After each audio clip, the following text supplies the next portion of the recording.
to our final episode of Season 6 of the 98% Life After Prison. This podcast is dedicated to the vast majority of incarcerated people in North Carolina who will be returning to our communities, often with little more than the clothes on their backs. I'm April Barber Scales. And I'm Judy Van Wyk. And in this episode, we're going to meet Kerwin Pittman, a man I like to refer to as the CEO of reentry. Kerwin can often be seen around Raleigh sporting a three-piece suit and surrounded by people who want to get close to him. Since he got out of prison in 2018, Kerwin has become influential in advancing policies that promote racial justice in our criminal justice system. At the same time, he's taken enormous strides towards realizing his dream of providing reentry support for people who are trying to find their footing after prison. Shortly after he came home, Kerwin became a spokesman for people protesting police violence in Raleigh. Since that time, he's dedicated himself to a dual track of advocacy for equal justice and building his nonprofit REPS, Recidivism Reduction Educational Program Services, which provide justice-impacted individuals the resources and support they need to successfully reintegrate back into society. In this interview, we follow the evolution of Kerwin Pittman from a young gang member who spent an entire year in the hole while he was incarcerated to someone who has the ear of North Carolina's governor. We also learn how Kerwin's recent purchase of a decommissioned prison for $275,000 is all part of his plan to transform how we approach incarceration and reentry.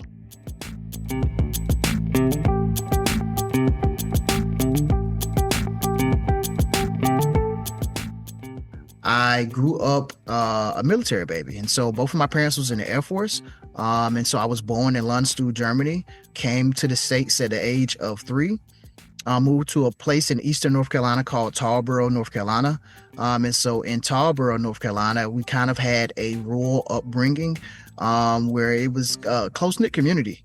And so in 1999, Hurricane Floyd happened. And so this is when a flood came to Tarboro and actually wiped out our whole house. So our whole house was flooded and underwater. I remember going back through the flood waters to run into the house to try to save our items. Me actually falling inside of the flood water and my father reaching his hand down and grabbing me and pulling me out of the water, actually. And so we literally came to Raleigh, which the other half of my family stayed in Raleigh, right? My mother's side. And so we came to Raleigh with literally the clothes on our back. And so my grandmother, my mother's mother, was a extremely feisty woman, was a great woman. She was from Louisiana.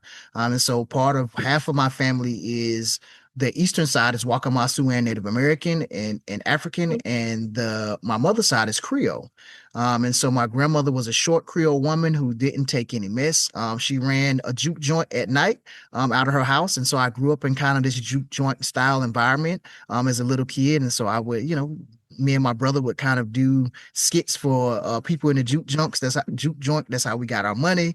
And so grew up in that environment. Though in Raleigh, I did see a lot of violence perpetrated, right? And didn't even realize it because as a youth, you really don't understand. And so us going to the playground that was up the street from my grandmother's house, we would see shell casings, we would see needles, we would see baggies. And, as a youth, we just look at it as items on the ground. But now as an adult, we realized that it was a lot of drug use, not only in the park that we normally played in, but it was a lot of violence at night.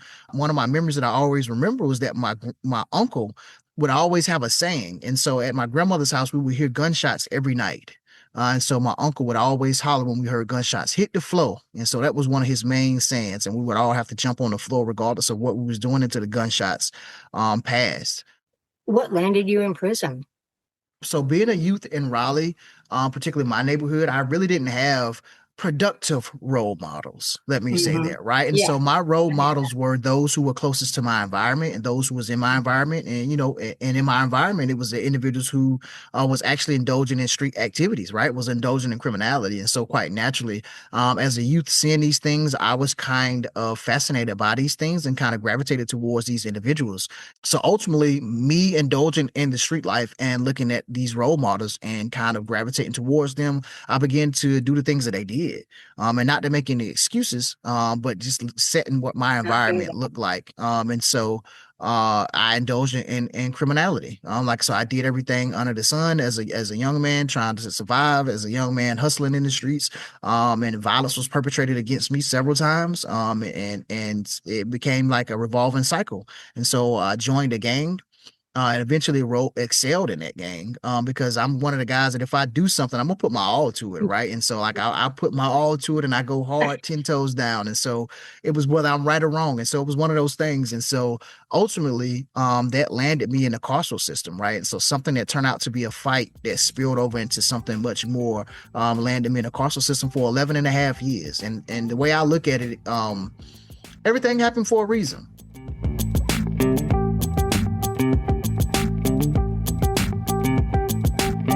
How do you reflect on that time? I mean, what did you learn from that experience? So that experience, it was an evolution, right? And so I call it the evolution of Kerwin Pittman because I came in a youth, right? And so my mind was malleable still. My mind was young. I was still impressionable. And so coming in a youth, we indulged in youth activity, which a lot of times amounted to really just fighting and different things of that nature. So that landed me in the hole quite a bit.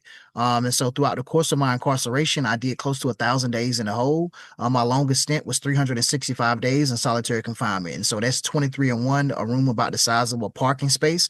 For me, how I kind of dealt with it is it was an evolution of different phases of my life. I began to realize different things. My epiphany or my aha moment was when I was in solitary confinement for that year. And so after about 6 or 7 months, I was able to talk to, I think it was a counselor or somebody, and I was able to talk them into giving me a unit manager. I was able to talk to the unit manager, and the unit manager gave me a phone call to talk to my mother. Now, even though I was incarcerated, my family structure, my mother and my family has been my biggest supporters. Got a big family on both sides. So my family members would come visit me. And so while I was in the hole, I couldn't receive visits. I couldn't make phone calls, nothing of that nature. Right. And so was able to make the phone call. First they put me in full restraints to come out of my cell. And so as I shuffled to the office, was able to call, and this was before cell phones was a thing. And so was able to call the house phone and get my mother. She picked up at all things. And I was like, okay, great. My mother picked up. She started crying when she heard my voice. My grandmother was there. So I was like, man, I got a 2-for-1. I didn't call my mother and my grandmother. She started crying. And luckily my brother was there as well. So I called him as well. And so it was like, man, this is a good call. And so after about 15 minutes, I got off of the phone. They rushed me off the phone. As I shuffled back to my cell in those full restraints, and I got to my door, I'll never forget, they was taking the shackles and things off of my legs and put me back in my cell. It was like the shackles began to fall off of my mind. It was like I began to evolve, and then I realized that people who loved me the most was doing time with me. Right, I might go to the hole in solitary confinement for doing something, or somebody did something to me, and I do something, and it feel good for that moment. But the people that I was ultimately hurting the most was the people that loved me the most. And so then it was at that moment I honestly began to reflect on my life and my path. And what I like to say, I see serving time, and then I really begin to let the time serve me. So I began to treat solitary confinement like college. Because I had all this time on my hand in this room. So I just began to read whatever I can get my hands on. So I read psychology, theology.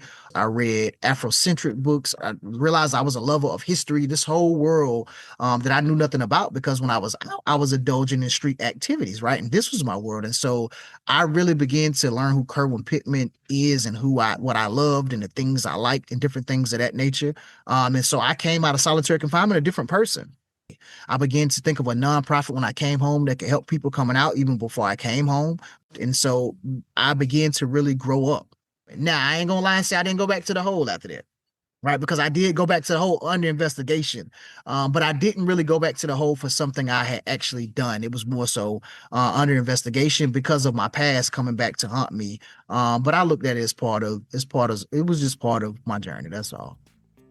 Part of college. Yep. College in the hole. That's That's college in great. the hole. That's right. Isolated studies. Yeah, right.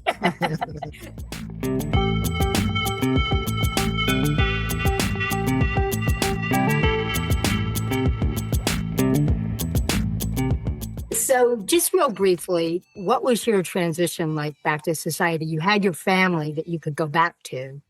My transition was a little different from most people because I had family support, though I didn't have resources, right? And my family had never done a substantial amount of time and know how to find those resources and kind of know what I needed. And so a lot of the programming in my nonprofit, I kind of provide solutions to all of those pitfalls I fell in or that people normally transition fell in. And so my transition, it was easy because I had support in that regards, right? And I had a place to stay, but finding resources and really finding my way and just having that mentorship of somebody with lived experience I didn't have. And so I had to really bump my head and really find a way for me to go and really panned out.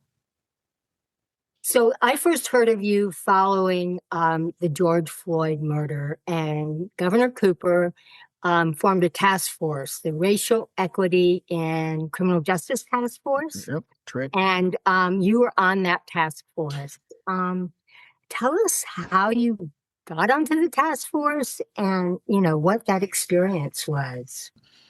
So the chaplain asked me a day or two before I came home. He said, Kerwin, what you gonna do when you come home? Now, this is the magic question that everybody asks somebody who's about to get out. What are you gonna do when you go home? Right. And so I said, I'm gonna be an advocate, I'm gonna be an activist. And I'll never forget, he looked at me as if a parent looks at a small child when you ask that child, what you going to be when you grow up? And that child said, I'm going to be an astronaut. And so he said, well, what's your plan B? I said, there's no plan B. That's what I'm going to do. And so I went home knowing that I will be advocating for individuals. And so luckily, my first week home, I met a group of people who was kind of interested in the same thing and started advocating. And lo and behold, an incident happened in Raleigh. A guy by the name of Kyron Hinton was brutally beaten by multiple law enforcement agencies, and they released the dogs on him. And so before I knew it, I was thrust in front of a camera talking about law enforcement accountability, how these things shouldn't happen. And so here I am, Kerwin Pittman, just home from prison, still got the ankle monitor on, people not even knowing, but I'm on the TV with a piece of paper shaking like a leaf my first time, right? I never forget it. And so but I knew that the more I was persistent at it, the more I would feel better at doing it. And right. And so as more incidents happen, I began to really start organizing on a grassroots level with family members experience law enforcement brutality. So really help them and walk them through what justice looks like for them. So by the time George Floyd happened in 2020, now mind you, I came home in 2018. And so I began to learn the system where justice actually lied in the system, where it didn't, where the power was at. I power mapped the system. And so when George Floyd happened, people were doing demonstrations all over the country. And I said, well, North Carolina haven't done one yet. So I got with a team who I met. And I said, we're going to organize a protest here, against in reference of the brutal murder of George Floyd. But we're also going to reference all of the law enforcement brutality that's been happening here locally. Right. And so organize the protest, put it out there on social media. The news reached out to me the night before and said, Kerwin, how many people are you expecting to show up? And I was like, I'm expecting maybe 100, 150. So the next day when I walked around the corner, it was a sea of people. As I had to literally have my team with me kind of part the sea so I could walk to the stage. And it turned out to be the largest protest in the state of North Carolina. Estimate 5,000 people came out. And so here I am, Kerwin Pittman, fresh out of prison, leading crowds of people through the streets of Raleigh, really harnessing the power of people power and what justice looked like, right? Towards nightfall, the demonstration really went a little left, right? And so this is when law enforcement really started engaging with people. And so tear gas got shot into crowds. I remember rubber bullets getting shot into crowds. I remember a tear gas canister hitting the little girl leg and kind of burning her leg, different things of that nature. And so my team was like, Kerwin, we got to get you out of here, because they was afraid that somebody was going to shoot me in the head with a rubber bullet. And so my team got me out of there. And so the next day, When I seen when I seen my face on the news, me leading the people through the streets, it was at that moment I knew I was going back to prison. I said, okay, well, I'm about to go back to jail for probably inciting a riot or something of that nature. And I believe that was the ultimate play initially. And so I was like, okay, well, I'm about to go back to jail. And so I received a call from the governor's office and they said, Governor Cooper want to meet with you. And so I was like, okay, I might be going to federal prison now. Like so my mind is still thinking like I may be about to go to federal prison. Like I can't, it was the only time in my life I felt good about potentially going to jail or prison. It was going to be my Martin Luther King moment. You know, he up there with the mug shot and all dignified, and it was for a just cause. And so I felt like that, right? I felt like, okay, this is going to be my moment. And I was okay with it. The first thing the governor said to me, I'll never forget, Governor Roy Cooper, former Governor Roy Cooper. He said, Kerwin, I want you to know I've been following your work for some years now. And I want you to know that Black lives do matter to me. And it blew my socks off. Like I was not expecting, here I am expecting to be kind of reprimanded from the highest office and different things of that nature. And so we had a conversation. He said, I want to have a conversation with you. So we had a conversation, me and some more individuals. And out of that conversation, I later found out that he formed what's called TREC, the Task Force for Racial Equity and Criminal Justice, off of that conversation.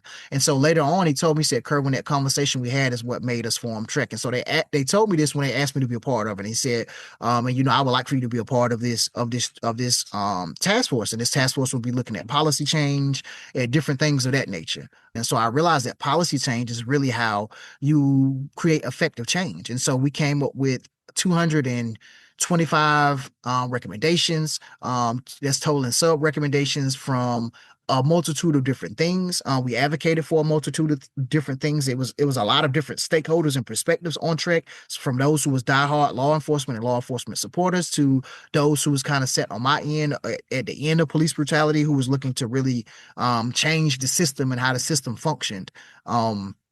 Learned policy change. I began to realize that I needed to lobby. So I became a lobbyist. So I now lobby as well. And so I lobby for criminal justice issues. So realized lobbying. I actually was able to get some bills passed and write some provision inside of those bills that held law enforcement accountable. Spoke at the bill signing. The governor invited me to the bill signing. Spoke at the bill signing about accountability and just common sense change.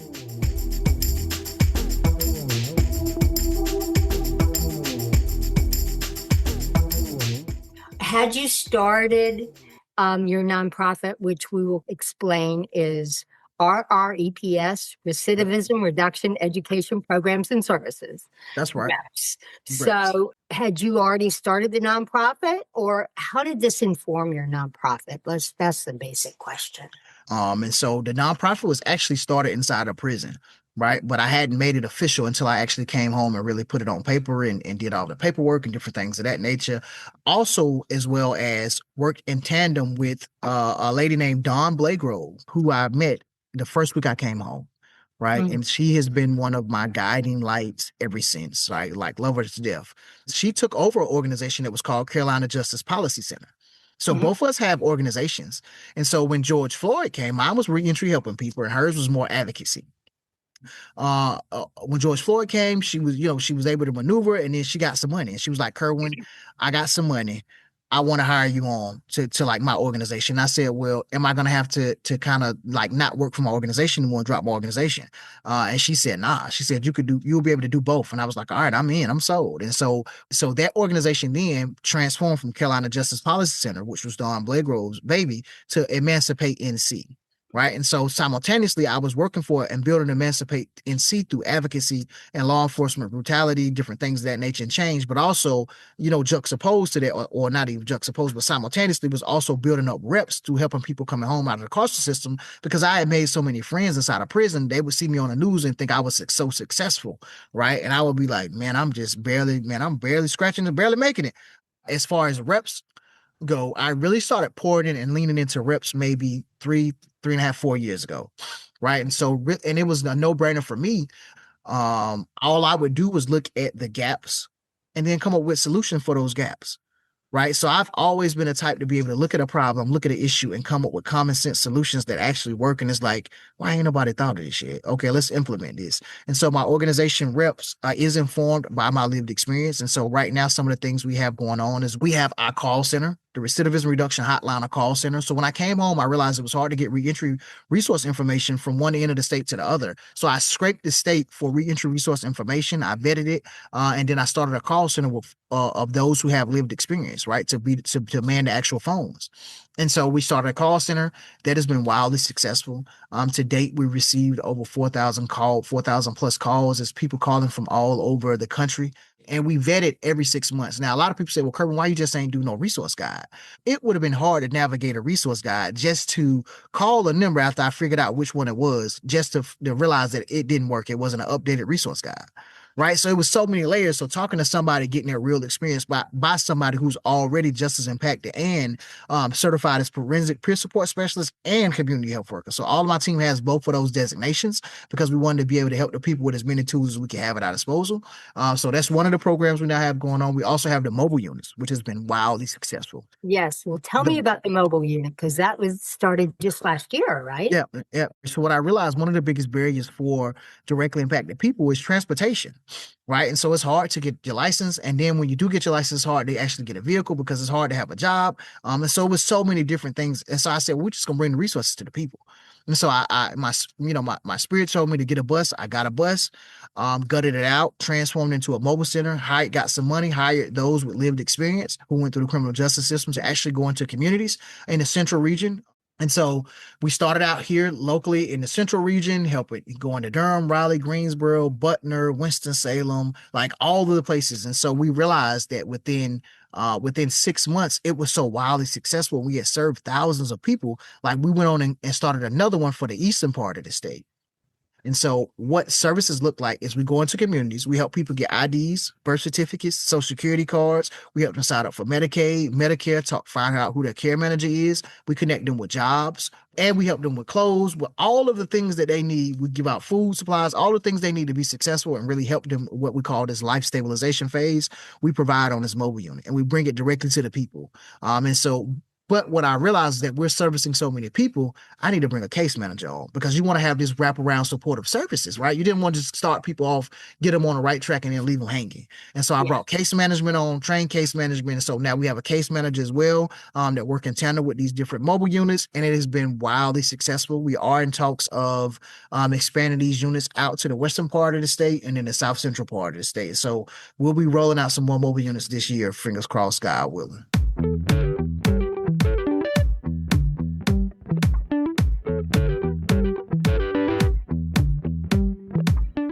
How do you get funded? So grants. So through our nonprofit, I begin to look at foundation support, philanthropic support. I begin to look at grants and different things of that nature. One of the best things I could have done, and I did for my organization, was hire a grant writer. And so I hired a grant writer, and the rest was history. Like I started getting fellowships. So I run a Soros Justice Fellowship. The Soros Justice Fellowship is through Open Society Foundation. This is a foundation that George Soros actually started. This is one of the hardest fellowships to get in. I got in 2020. Became a Soros Justice Fellow. We're running kind of short on time, and I do want to talk about Warren Correctional Center. When did you first have the idea to buy a prison? So I had the idea to buy a prison a couple years ago. Secretary Buffalo gifted me Guest Road Prison some years ago, and I hadn't really had a fully flushed out baked idea. Took a proposal to him, said, man, there's a lot of decommissioned prisons across our state. Here's one that I identified in an area that needed extremely bad in Durham. Right. And so he said, okay, Kerwin, I'm going to gift you the prison. I was like, what? It's like, I'm going to gift it to you. And so I was like, okay, cool. And so when we got to doing the paperwork to transfer it over, we realized that Secretary Hooks had already gifted it to DOT a year before Secretary Buffalo came in. And so when DOT had the ball, they was kind of like, no, we ain't doing that. We ain't gifting it to you. We're going to lease it to you, but let's talk about it 2 years from now. And so it became one of those things where I just wrote it off. And so when I seen that Wayne Correctional was for sale, it was one of those things after I toured it, it just made sense and it felt right. And so throughout my acquisition of Wayne Correctional, I became the first formerly incarcerated person in United States history to be formerly incarcerated in persons of prison. Sometimes I walk into Wayne Correctional, the former prison. We now call this the Recidivism Reduction Campus. So we took this prison and we're transforming it into more of a college style campus, to where to be a one-stop shop for life stabilizations for individuals coming out of incarceration, whether it's prisons or jails. They'll be able to come directly here through referral process and different intake process that we have, and be able to engage in one or two tracks. And so this campus is a workforce development campus. And so they'll be able to engage in one or two tracks. There's our workforce development track, which is really job placement, essentially, and stay at our campus for 6 months, that we're going to outfit and change it to where it looks totally different from a prison, or they'll be able to get certification and industry level certifications such as brick mason, HVAC, plumbing, all of the good things that they need. And so this is what we're rolling out, the first of its kind. This is the first model that has ever been done in the country, particularly a workforce development campus for those who are coming out. And quite recently, I've now added a at-risk youth track, to at-risk youth will actually be able to come in there and do social and emotional learning and intelligence through art therapy and different things of that nature. So we'll have a track for them as well. And hopefully things will change inside so that they will prepare them better. When I say ushering a new era, that is exactly what I mean, right? So this will be the catalyst of change, not only for reentry programming outside, but also reentry and recidivism reduction programming inside. Right? Because if we can show the success of these models out here, why not replicate those inside of the institution before they even come out, right? And put a serious investment in public safety. And so one of the spills that we always say is true public safety isn't locking people up and throwing them away the key, because 90% of the people who are incarcerated are coming home one day. True public safety looks like when you invest in people and resources and opportunities, and when you invest in creating an environment or a culture for individuals who may have made a mistake, who may have just made a bad decision, get back on their feet and get their life together. This is how you bring about true public safety, and this is how you reduce criminality. I have one more question. If you had one thing, or the most important thing that people need to know about reentry and the challenges of reentry, what would you say? Reentry is not as easy as one would expect. A lot of people who got it right look at people who can't get it right and say, why can't you get it right? And a lot of the times when we look and really put a microscope on what's going wrong in their particular lives, it is a barrage of different challenges that they are experiencing that are making them particularly indulge in criminality, give up. And some of that may be mental health issues. Some of that may be substance use issues. Some of that may be lack of resources, which makes them use these different things and which bring out or trigger these different things.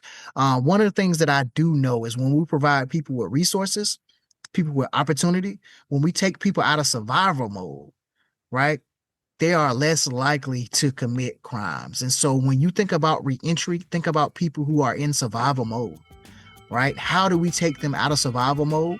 We give them resources. We give them opportunity, we give them plenty of love, and we give them patience. And if I had to say some of the things that they should take away about reentry, those are some of the things.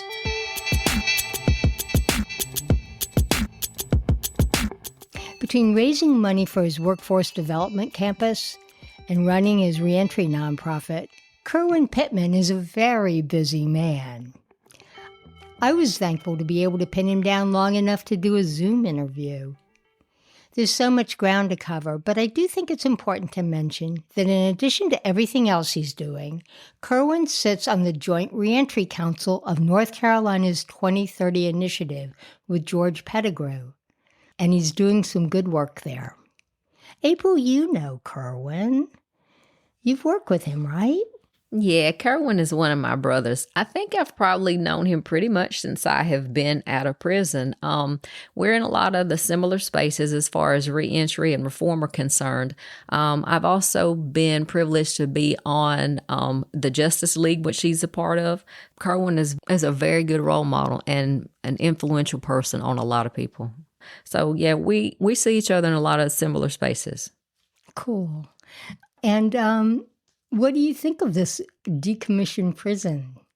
I think it's a fantastic idea. I wish they would close more and that we could do the similar things with them and maybe over time. But, I think it's a very positive step in the right direction. It definitely brings awareness. If in building that campus, if he can affect the way that we do incarceration in this state, that would be fantastic. Yeah. Then we can work on decarceration instead of incarceration. Absolutely. Yeah. You know, the truth is, I was hoping to make this a 2-part series, with part 1 being an interview with Kerwin, and part 2 consisting of a visit to a REPS mobile unit and interviews with members of the REPS team.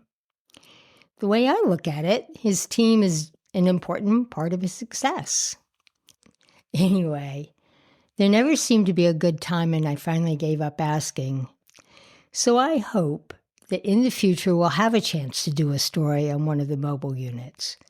Because it's one thing to describe what the mobile units do and the number of people they serve, and it's really another to witness the team in action on the ground, working with folks who are in real need of a wide range of support and services.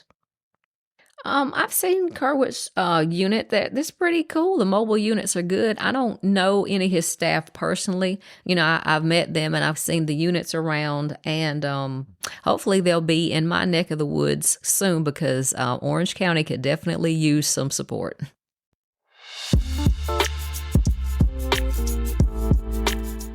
Well, that's our show for today. We're going to take a break while we prepare for the next season.